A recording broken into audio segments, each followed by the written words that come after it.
Straight answer చెప్పండి.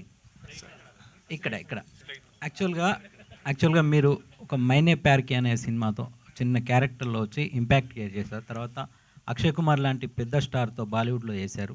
ఇక్కడ చిరంజీవి గారితో చేశారు, పూరి జగన్నాథ్ ఇలాంటి వాళ్ళతో ఏ బ్యాక్గ్రౌండ్ లేకుండా వచ్చి చేసిన మీరు మీ ఇమేజ్ని పెంచుకోవడంలో కానీ సినిమాలను ఎంచుకోవడంలో కానీ ఎందుకు ఫెయిల్ అయ్యారు? అంటే మీ ప్లానింగ్ లోపమా, లేక అది ఎక్కడ మిస్టేక్ జరిగింది? అంటే మీకు రావాల్సినంత ఇది రాలేదు, దీనికి మీరు ఏం ఆన్సర్ చెప్తారు? అంటే ఇది ఒప్పుకోవడం తప్ప నేను పెద్దగా ఆన్సర్ చేయడానికి ఏం లేదండి. ఎందుకంటే మీరు చెప్పింది అక్షరాల నిజం. ఎందుకంటే నాకు నేను అవన్నీ చూసుకొని మేబీ నాకు మొదట్లోనే సక్సెస్ వచ్చేసి ఉంటే నా బిగ్గెస్ట్ ఫిల్మ్ బ్లఫ్ మాస్టర్ అండి. అంటే అది మీలో ఒక్కరు కూడా అది కాదు అనడానికి ఎవరు ఒప్పుకోరు. అంటే మోస్ట్ ద ద ద ఏంటి ఏమంటారు, పెద్ద క్రిటిక్స్ అవ్వనివ్వండి, ఎవరైనా అవ్వనివ్వండి, బ్లఫ్ మాస్టర్కి వచ్చినంత ఏ సినిమాకి రాలేదు. కానీ ఆ సినిమా ఆడలేదు నాకు. 27 డిసెంబర్ 2018 వరకు సినిమా పెద్ద హిట్. వచ్చి చూస్తున్నారు, డిస్ట్రిబ్యూటర్లు చూస్తున్నారు, బన్నీవాస్ గారు చూశారు, సురేష్ బాబు గారు చూశారు. ఇద్దరు అంటే చెప్తున్నాను నేను, అంటే ఈ రోజున వాళ్ళు చూసారు వీళ్ళు చూసారంటే ఎవరు పట్టించుకోవట్లేదు, పేర్లు చెప్పాలంటున్నారు.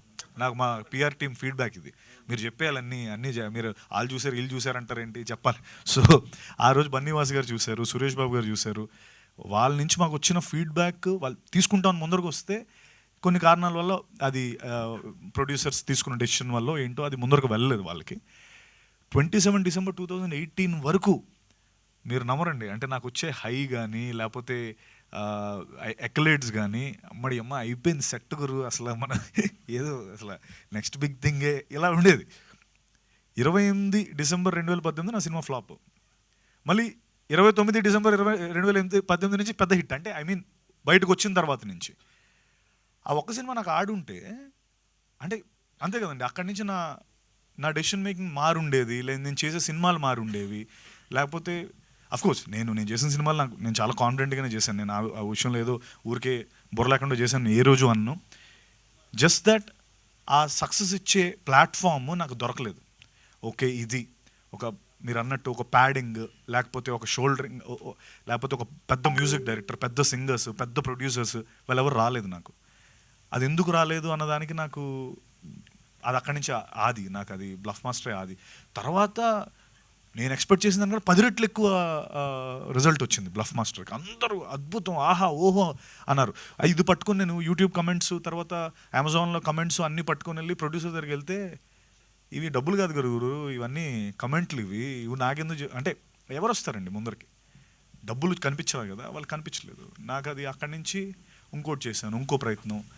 దాని తర్వాత నెక్స్ట్ బిగ్ థింగ్ ఉమామహేశ్వర ఉగ్రరూపస్య అనుకున్నాను. ఎందుకంటే ఆర్కా మీడియా, వెంకటేష్ మహా, కేర్ ఆఫ్ కంచరపాలెం చేసిన దర్శకుడు, ఆర్కా మీడియా, బాహుబలి తర్వాత నెక్స్ట్ సినిమా నాదే అన్నారు.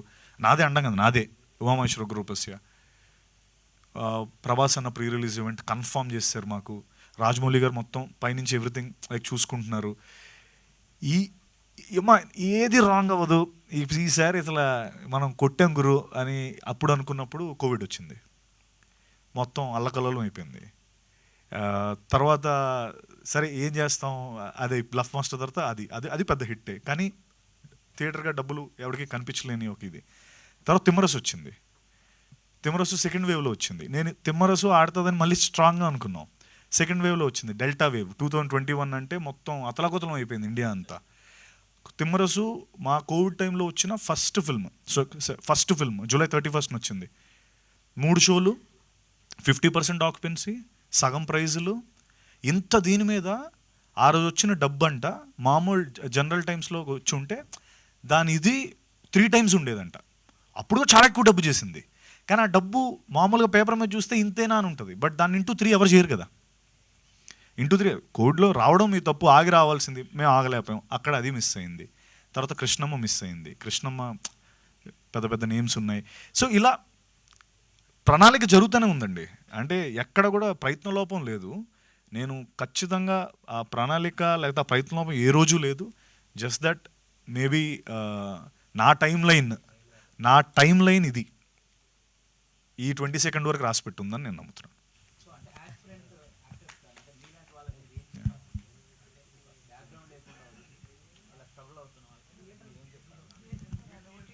సో బ్యాక్గ్రౌండ్ లేకుండా అంటే ఏం లేదండి, నేను ఇక్కడ కూర్చొని మీతో మాట్లాడుతున్నానంటే ఎవడైనా మాట్లాడగలడు. ఎందుకంటే నా ఉద్దేశంలో నేను అంత అంటే నేనేం ఏంటి 101 జిల్లాల అందగాడిని కాదు. ఒక బాడీ అంటే ఎగ్జాంపుల్ చెప్తున్నాను, ఒక ఏదో 6 ప్యాక్ బాడీ లేకపోతే ఇవేమీ లేదు. అంటే ఓన్లీ థింగ్ నేను నమ్మింది ఏంటంటే నాకు సినిమా అంటే చాలా ఇష్టం, చేసే పని పైన 100% చేస్తానని ఒకే ఒక కాన్ఫిడెన్స్తో ముందరకు వచ్చాను.